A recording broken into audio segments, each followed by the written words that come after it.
పాతకాలం అంటండి సజ్జ వడలు చేసుకుందాము.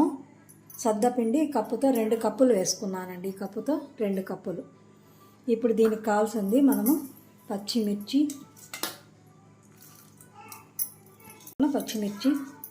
కట్ చేసుకున్న పెద్ద ఉల్లిపాయలు ఎక్కువ వేసుకోవాలండి, దీనికి బాగుంటుంది. ఉల్లిపాయలు పేస్ట్, అల్లం వెల్లుల్లి పేస్ట్, పల్లీలు బాగా దబ్బలుగా చేసుకోవాలండి. ఈ విధంగా పప్పులుగా చేసుకోవాలి.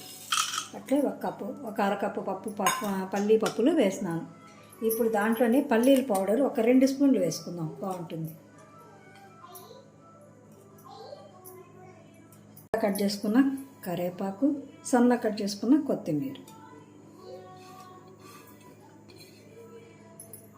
ఎక్కువ నీళ్ళు గోరెచ్చగా ఉండాలి, మనం చేయటం గోరెచ్చగానే ఉండాలి. ఇప్పుడు ఇవన్నీ మనం కలుపుకుందాము. మీకు మిస్ అయింది వీడియోలో జీలకర్ర అండి, 1 టేబుల్ స్పూన్ జీలకర్ర. ఇదంతా ఒకసారి బాగా కలుపుకుందాము. సాల్ట్ పోసుకుంటూ కలుపుకోవాలి. పిండి ఎట్లా కలుపుకుంటాం అట్లా గట్టి కలుపుకోవాలి. ఈ విధంగా చిన్నవి ఇంతంత ఉంటలు వేసుకొని ఈ విధంగా తట్టుకొని ఈ విధంగా వేసుకోవాలండి. మనము ఈ విధంగా వేసుకోవాలి.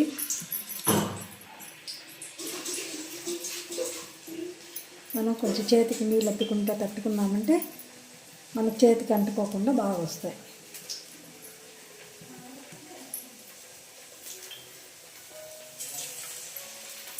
తట్టుకుంటే బాగుంటుందండి. ఇలాంటి మీకు ఆయిల్ పేపర్ మీద అయినా తట్టుకోవచ్చు.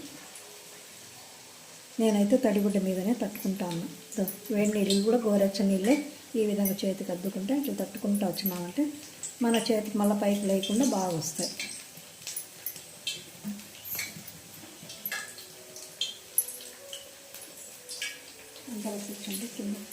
ఈ విధంగా సద్ద రొట్టెలు చేసుకుంటే బాగుంటుంది. పాతకాలం అంటే వేడి వరగా పచ్చిమిరపకాయ తగులుతూ అక్కడక్కడ వేరుశనగ పప్పులు తగులుతూ బాగా పచ్చిమిర్చి తగులుతూ బాగా టేస్టీగా ఉంటాయి.